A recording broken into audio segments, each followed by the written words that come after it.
Hello दोस्तों, स्वागत है आप लोगों का अपने यूट्यूब परिवार अरुण अकेडमी में। आज की क्लास में हम लोग पढ़ेंगे हिंदी पैडागोजी मोस्ट इम्पॉर्टेंट 30 प्रश्न जो आप लोग के एग्जाम में बहुत ही हेल्पफुल होगा। 15 नंबर पैसेज से आता है, 15 नंबर पैडागोजी से। तो जितने हम प्रीवियस ईयर क्वेश्चन उठाए हैं सब ये पैडागोजी है और कई बार एग्जामों में ट्रेंड किया हुआ प्रश्न है। आज की क्लास ये सेट 3 है हिंदी की, और इससे पहले जाकर हमारे मैराथन क्लास सीडीपी एसएसटी सब प्रीवियस ईयर क्वेश्चन देख सकते हैं। बहुत ही शानदार जानदार तरीके से क्लास चल रही है। पहले एग्जाम 15 दिसंबर को होनी थी, लेकिन डेट चेंज हो गया है, अब 14 दिसंबर को डेट फिक्स हो गया है। चलते हैं दोस्तों, देरी नहीं करते हैं, स्टार्ट करते हैं। देखिए पहला क्वेश्चन क्या कह रहा है। संगीता अपनी कक्षा में उन स्थितियों पर आधारित वास्तविक गतिविधियां, कैसी विधियां, वास्तविक गतिविधियां करवाती हैं जो विद्यार्थियों के जीवन अनुभवों से संबंधित है।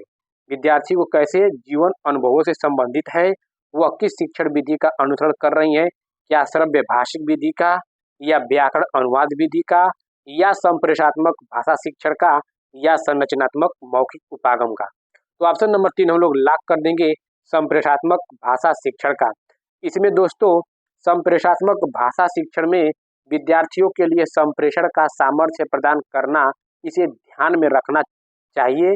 जैसे कि भाषा शिक्षण में सीखने सिखाने की प्रक्रिया में छात्रों को क्या होता है, सरलता भाषा अधिगम कराने में अनेक विधियों का निर्माण किया जाता है। इसमें संप्रेषणात्मक भाषा शिक्षण में। तो ऑप्शन नंबर 3 हम लोग का राइट आंसर हो जाएगा। चलते हैं नेक्स्ट क्वेश्चन पे। देखिए प्रत्यक्ष विधि के संबंध में, कैसी प्रत्यक्ष विधि, प्रत्यक्ष विधि के संबंध में कौन सा कथन सत्य है या सही है। क्या ऑप्शन नंबर 1 क्या कह रहा है, प्रत्यक्ष विधि का उद्देश्य विद्यार्थियों को दैनिक स्थितियों में भाषा प्रयोग में मदद करना नहीं चाहिए। क्या नहीं करना चाहिए, निगेटिव ऐसे ही हो गया, गलत हो गया। प्रत्यक्ष विधि का उद्देश्य विद्यार्थियों को केवल कक्षा में भाषा प्रयोग के लिए, सिर्फ और सिर्फ केवल कक्षा में ही प्रयोग करेंगे भाषा, ये भी देखिए केवल की बात की गई है, ये भी निगेटिव हो गया। प्रत्यक्ष विधि का उद्देश्य विद्यार्थियों को दैनिक स्थितियों में भाषा प्रयोग में मदद करना चाहिए। यहाँ पे ऑप्शन नंबर 3 हम लोग लॉक कर देंगे, बिल्कुल सत्य है। क्योंकि प्रत्यक्ष विधि में अन्य भाषा के अध्ययन के समय अन्य भाषा में ही आदेश निर्देश दिए जाते हैं और उसी में विचारों की अभिव्यक्ति की जाती है। उसी को प्रत्यक्ष विधि या डायरेक्ट मेथड कहते हैं। तो ऑप्शन नंबर 3 हम लोग का राइट आंसर हो जाएगा। चलते हैं नेक्स्ट क्वेश्चन पे। देखिए बबीता अपने विद्यार्थियों से आरंभिक ध्वनि, कैसी आरंभिक ध्वनि यानी कि उत्पत्ति और तुकबंदी को पृथक करवा रही है। इस तरह से वह उनके किस पक्ष को मजबूत कर रही हैं, क्या ध्वनि विज्ञान जागरूकता, या आकृति विज्ञान जागरूकता, या चित्र विज्ञान जागरूकता, या व्याकरण के प्रति जागरूकता। तो ऑप्शन नंबर 1 हम लोग राइट आंसर हो जाएगा, ध्वनि विज्ञान जागरूकता। क्या ध्वनि विज्ञान जागरूकता। चलते हैं नेक्स्ट क्वेश्चन पे। देखिए किसे सारांश पढ़ने के रूप में जाना जाता है, किसे सारांश पढ़ने के रूप में जाना जाता है, सरसरी तौर पे पठन, या बारीकी से पठन, या डिकोड करना, या कूटबद्ध करना। तो ऑप्शन नंबर 1 हम लोग लॉक कर देंगे, सरसरी तौर पर पठन। इसमें क्या देखिए सरसरी तौर पठन को सारांश पठन के रूप में भी जाना जाता है। सरसरी तौर पर किसी पाठ को देखकर उसकी विषय वस्तु का पता कर लेना पढ़ने की एक महत्वपूर्ण कुशलता है। दोस्तों ये सरसरी पठन या सारांश पठन जो है, इसे आनंदानुभूति के लिए भी पढ़ा जाता है, आनंद के लिए। जहाँ पूछ देगा कि आनंद के लिए, इंटरटेनमेंट के लिए कौन सा पठन के रूप में जाना जाता है, तो सारांश पठन या सरसरी तौर पे पठन। जो बारीकी से पठन होता है, किसी को गहन से पढ़ें, मतलब विशिष्ट तथ्य को खोजने के लिए बारीकी से पढ़ा जाता है, उसको कहते हैं बारीकी से पठन। बारीकी पठन का एक गहन पठन की गहराई से भी होती है, लेकिन किसी विशिष्ट तथ्य को खोजते हैं तो वही बारीकी पठन होता है। लेकिन ऑप्शन नंबर इस क्वेश्चन का पहला हम लोग लॉक कर देंगे, सरसरी तौर पर पठन। चलते हैं नेक्स्ट क्वेश्चन पे। देखिए निम्नलिखित में से किसके अंतर्गत पाठ्य सामग्री को जल्दी जल्दी किसी विशिष्ट सूचना के लिए, अभी जस्ट हम क्या बताएं, किसी विशिष्ट सूचना के लिए पढ़ा जाता है तो उसे बारीकी से पठन किया जाता है। तो ऑप्शन नंबर हम लोग का 2 लॉक हो जाएगा। चलते हैं नेक्स्ट क्वेश्चन पे। गीता अपने विद्यार्थियों की परीक्षा की योजना बना रही है। क्या कर रही है? अपने विद्यार्थियों की परीक्षा की योजना बना रही है। वह उन्हें एक वाक्य देती हैं और उसमें एक शब्द विशेष को रेखांकित करती है। एक वाक्य रहता है दोस्तों और एक शब्द को उसमें रेखांकित किया रहता है। तो बहुविकल्पीय प्रश्न के माध्यम से वह रेखांकित शब्द के समीपस्थ अर्थ वाले विकल्प को चुनने के लिए कहती हैं। गीता भाषा के किस उपकौशल की परीक्षा ले रही है? ऑप्शन नंबर 1 क्या कह रहा है? श्रवण या पठन या शब्द भंडार या व्याकरण। तो ऑप्शन नंबर 3 हम लोग लॉक कर देंगे, शब्द भंडार। क्योंकि शब्द भंडार में इसमें क्या होता है? भाषा में प्रयुक्त होने वाले विभिन्न प्रकार के शब्दों के समुदाय को शब्द भंडार कहते हैं। छात्रों के शब्द भंडार में वृद्धि के लिए सर्वाधिक उपयुक्त साधन गद्य शिक्षण कहलाती है। गद्य शिक्षण क्या होती है? अगर शब्द भंडार के लिए बच्चों को करवाना है तो गद्य, जैसे कि आप आलेख लिखने के लिए बोल देंगे, श्रुत लेख सुनकर लिखना, वही सब क्या है? शब्द भंडार की ये सब बहुत ही अच्छा माना जाता है। तो इस क्वेश्चन का ऑप्शन नंबर 3 हम लोग का राइट आंसर होगा, शब्द भंडार। चलते हैं नेक्स्ट क्वेश्चन। प्रेरणा अपने विद्यार्थियों की शब्द संपदा की परीक्षा लेना चाहती हैं, उसे क्या नहीं करना चाहिए? देखिए क्या नहीं करना चाहिए? बिना किसी संदर्भ के शब्दों के अर्थ पूछना। देखिए निगेटिव पूछा है, निगेटिव का पहले ही निगेटिव आ गया, तो क्या नहीं करना चाहिए? बिना किसी संदर्भ के शब्द के अर्थ पूछना। ये क्या बिना संदर्भ के पूछेंगे? उसे बिना किसी संदर्भ के शब्द के अर्थ नहीं पूछने चाहिए, बल्कि उसे संदर्भ सहित शब्दों के अर्थ पूछने चाहिए। शब्द संपदा का प्रयोग उच्चारण तथा व्याकरण रूप उन्मुखी भाषाई निवेश के लिए किया जाता है। तो ऑप्शन नंबर 1 राइट हो जाएगा, क्योंकि निगेटिव का निगेटिव पूछा है। चलते हैं दोस्तों नेक्स्ट क्वेश्चन पे। देखिए देवीना अपने विद्यार्थियों को निम्नलिखित अनुच्छेद देती हैं। क्या है अनुच्छेद? देखिए, आज मैं डैश गई और कुछ फल व सब्जियां खरीदी। मैं जानती थी कि वो बारिश होगी, पर मैं डैश लेना भूल गई और रास्ते में भीग गई।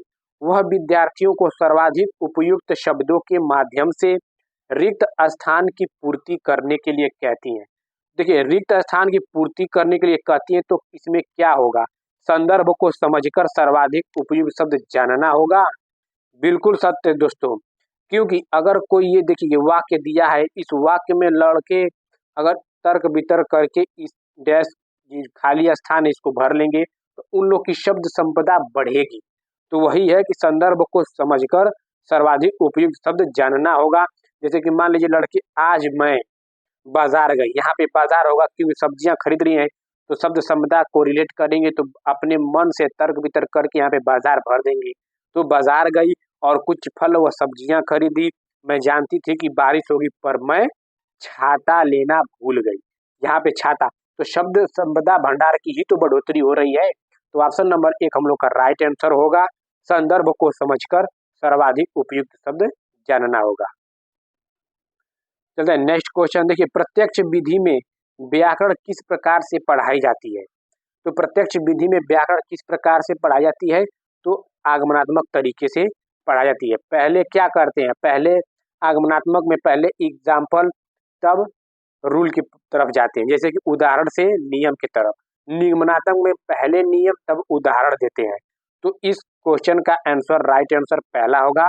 आगमनात्मक वह विधि है जिसमें विशेष तथ्यों और घटनाओं के अवलोकन और विश्लेषण द्वारा सामान्य नियम या सिद्धांत बनाए जाते हैं। तो ऑप्शन नंबर 1 हम लोग का राइट आंसर हो जाएगा, आगमनात्मक तरीके से। नेक्स्ट क्वेश्चन देखिए, पाठ्यक्रम डिजाइन में प्रस्तुतिकरण अपने आप में किससे संबंधित है?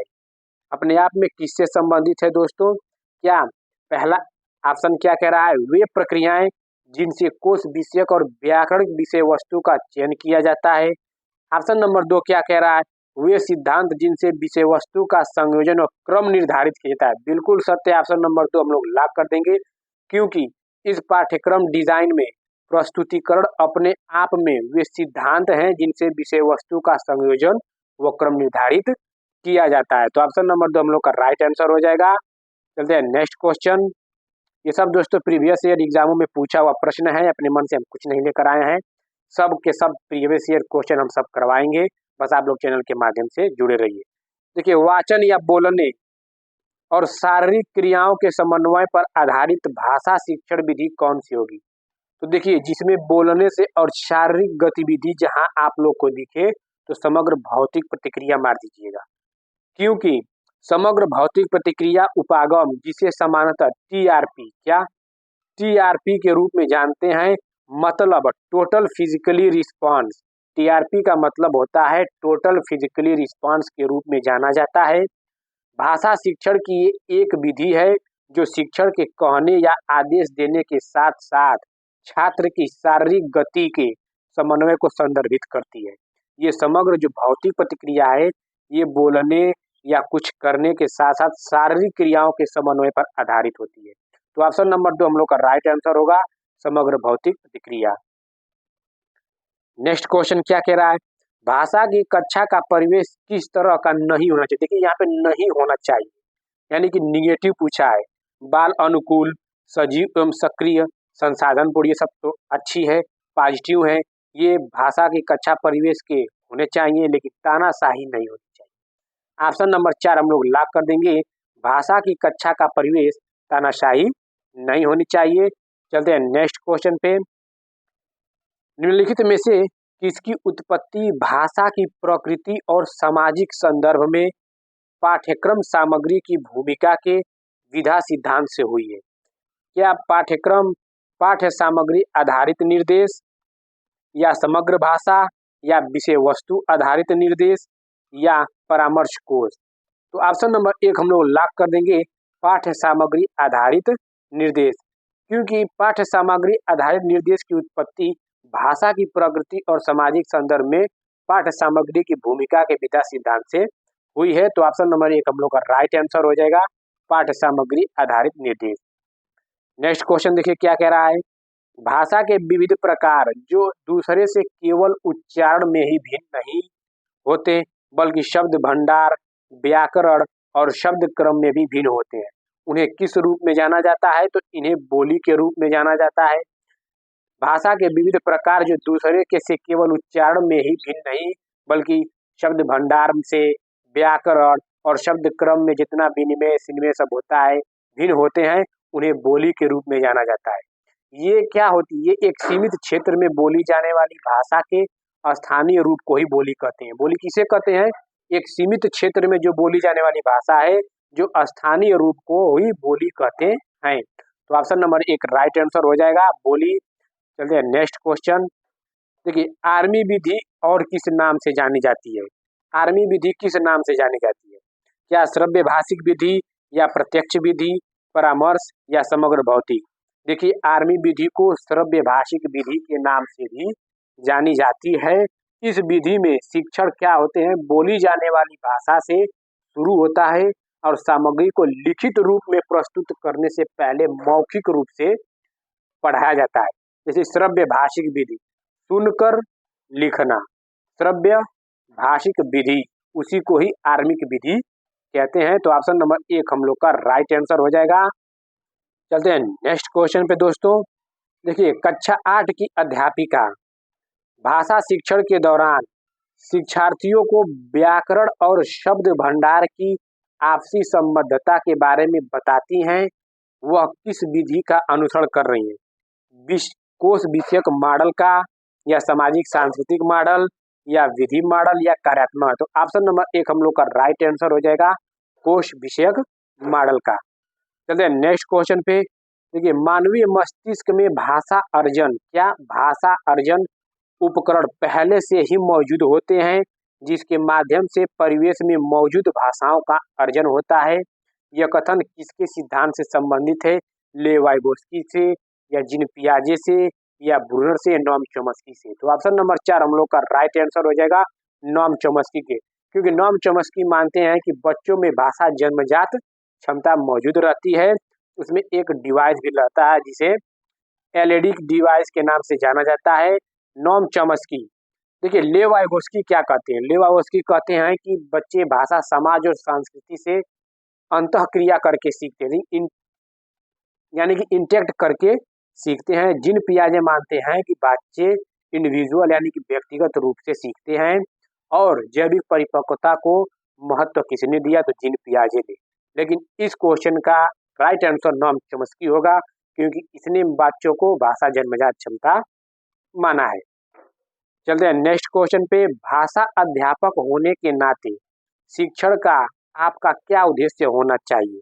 या व्याकरणिक ज्ञान का विकास, या स्वनिप ज्ञान का विकास, या अकादमिक भाषा का विकास, या संप्रेषणात्मक दक्षता का विकास? तो ऑप्शन नंबर 4 हम लोग लॉक कर देंगे, संप्रेषणात्मक दक्षता का विकास। भाषा शिक्षण एक प्रक्रिया है जो एक माध्यम से दूसरे माध्यम से स्थानांतरित होती रहती है।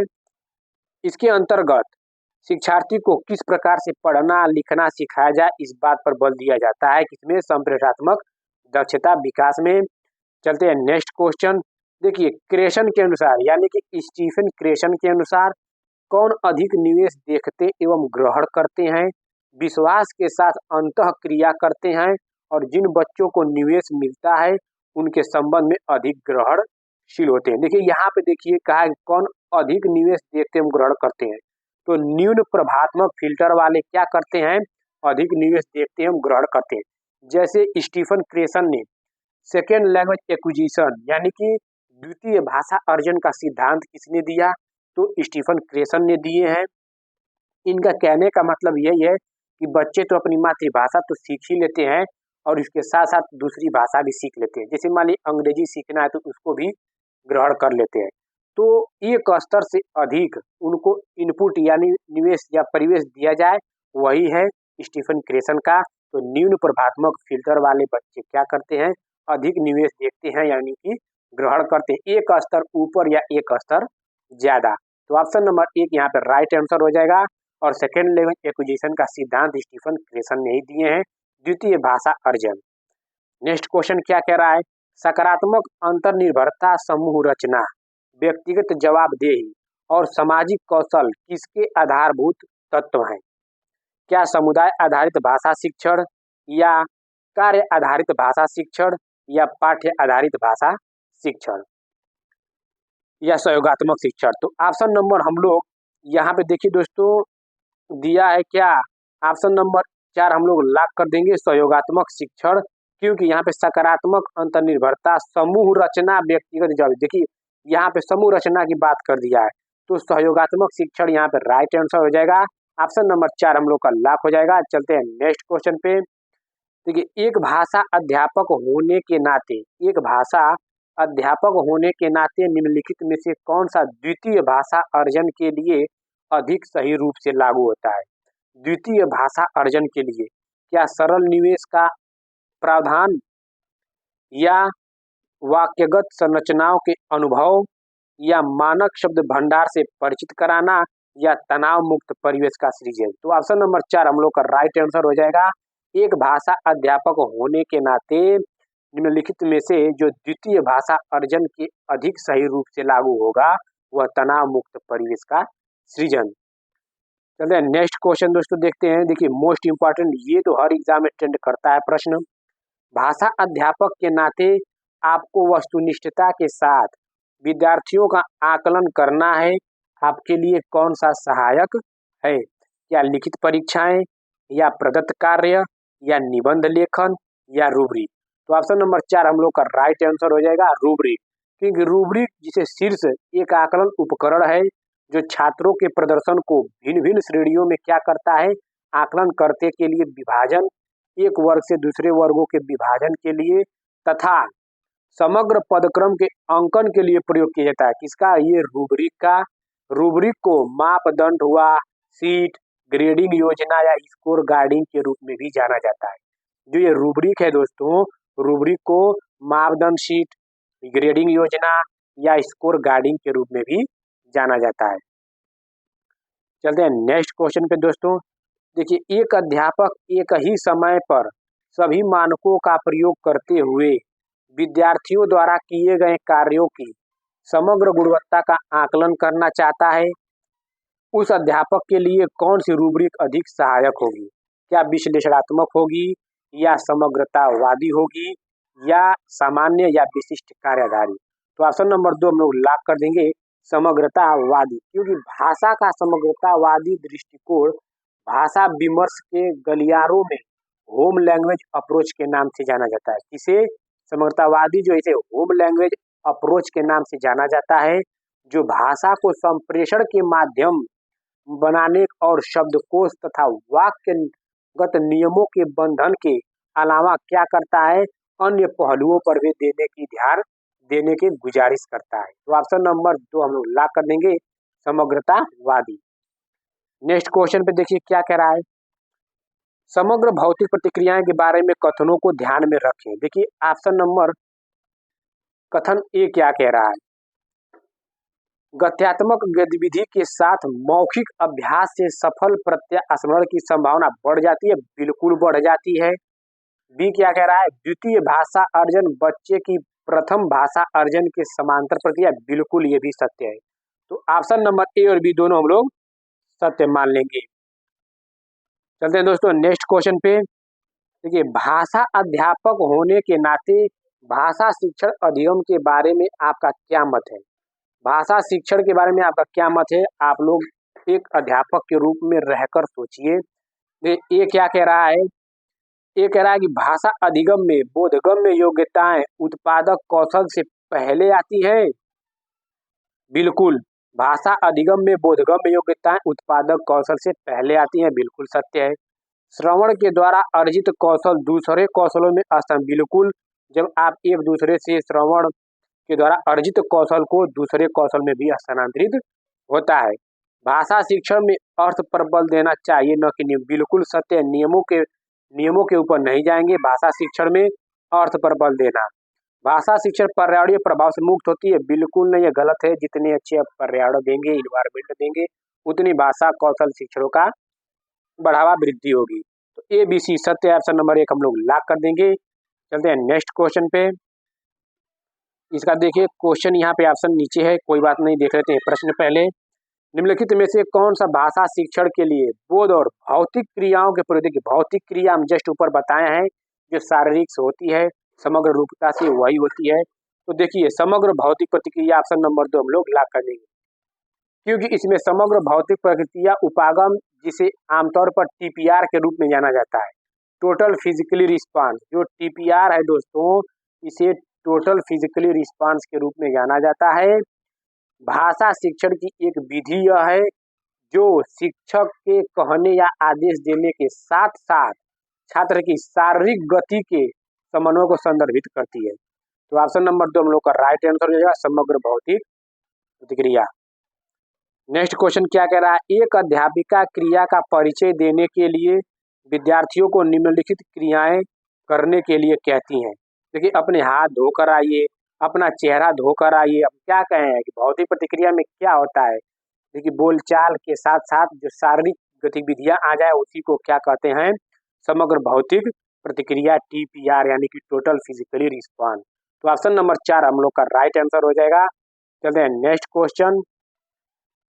देखिए एक अध्यापिका विद्यार्थियों को अपने काम की योजना बनाने और साथ साथ आकलन करने के लिए प्रदत्त कार्य की शुरुआत में ही विभिन्न प्रकार के रूब्रिक से परिचित करवाती हैं। उन रूब्रिकों की पहचान करें। क्या सामान्य रूब्रिक, या समग्रता वाले रूब्रिक, या विश्लेषणात्मक रूब्रिक, या विशिष्ट कार्य वाले? तो सामान्य रूब्रिक, यहाँ पे सामान्य रूब्रिक की बात हो रही है, क्योंकि यह रूब्रिक मूल्यांकन मानदंड और अपेक्षित प्रदर्शन मानकों की एक श्रृंखला को स्पष्ट करता है, जिसमें रूब्रिक में क्या होता है, मानदंड हुआ, पत्रक हुआ, ग्रेडिंग योजना या स्कोर गार्डिंग, ये सब क्या है, ये रूब्रिक के अंतर्गत आते हैं। ऑप्शन नंबर 1 राइट आंसर हो जाएगा, सामान्य रूब्रिक। चलते हैं नेक्स्ट क्वेश्चन पे। देखिए कक्षा 8 में बेरोजगारी पर चर्चा चल रही है, सभी विद्यार्थी अच्छी तरह से भाग ले रहे हैं, अध्यापिका विद्यार्थियों की सहभागिता का अवलोकन कर रही है, और जब भी कोई विद्यार्थी अटकता है तो उसे संकेत देती है। यहाँ अध्यापिका क्या कर रही है, देखिए संकेत दे रही है, भटक रहा है तो भाई मदद ही तो कर रही है। तो ऑप्शन नंबर 4 राइट हो जाएगा, विद्यार्थी को मदद दे रही है। चलिए नेक्स्ट क्वेश्चन। देखिए भाषा शिक्षण की कौन सी विधि मातृभाषा को मध्यस्थ बनाए बिना दूसरी भाषा को सिखाने पे बल देती है? तो ऑप्शन नंबर 4 लॉक हो जाएगा, प्रत्यक्ष विधि। प्रत्यक्ष विधि या डायरेक्ट मेथड यही कहता है दोस्तों कि अपनी भाषा को मध्यस्थ बनाए बिना ही दूसरी भाषा सीख लेते हैं। जैसे कि मान लीजिए आपकी मातृभाषा हिंदी है, आपको किस फॉरेन कंट्री इंग्लिश वाले में भेज दिया जाएगा, तो वहाँ पे इंग्लिश क्या हिंदी वहाँ पे सपोर्ट करके जान पाएंगे? नहीं। तो आपकी जो मातृभाषा होती है, अपनी भाषा की मध्यस्थता बिना ही दूसरी भाषा सीख लेते हैं, वही प्रत्यक्ष डायरेक्ट मेथड कहलाता है। ठीक है दोस्तों, आप लोगों का बहुत बहुत धन्यवाद।